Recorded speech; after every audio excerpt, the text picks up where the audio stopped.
اگر کسی ڈاکو نے، کسی غنڈے نے جماعت اسلامی کا ووٹ چوری کرنے کی کوشش کی تو یاد رکھو تمہاری کھال اتار کے رکھ دیں گے، کھال اتار کے رکھ دیں گے انشاءاللہ۔ میرے دوستو، نوجوانوں، میں نے ایک آیت آپ کے سامنے تلاوت کی تھی، میں اپنی بات ختم کر رہا ہوں۔ اللہ قرآن میں فرماتا ہے ان اللہ لا یغیر ما بقوم حتی یغیروا ما بانفسہم۔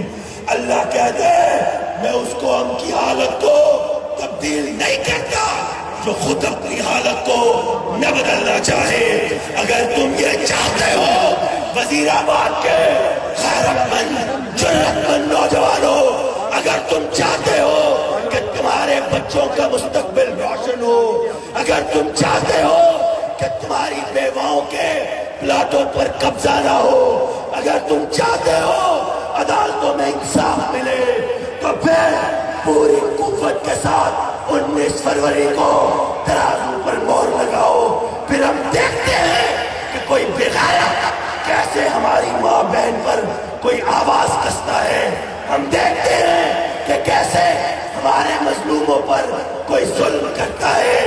اور میں آخر میں ان اشعار کے ساتھ اجازت چاہتا ہوں۔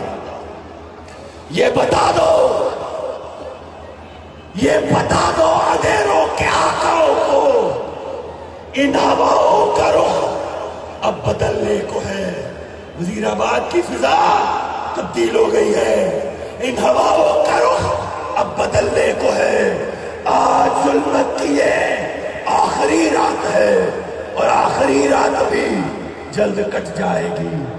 تم کو شاید گما ہو کہ تم روک لو وہ سحر جو یقیناً ابھرنے کو ہے، نہ رکے گی سر، نہ رکے گی سر۔ تم وہ موج حوادث اگر ظالم ہو، تند آندھی کی مانند اگر رہو گے، ہم بھی صحرا میں پھیلی ہوئی ریت صحرا نہیں جو کہ اڑ جائیں گے۔ ہمیں اس کو یقین، ہمیں اس کو یقین، ہمیں دیواریں چین تند آندھی کے آگے بفر جائیں گے۔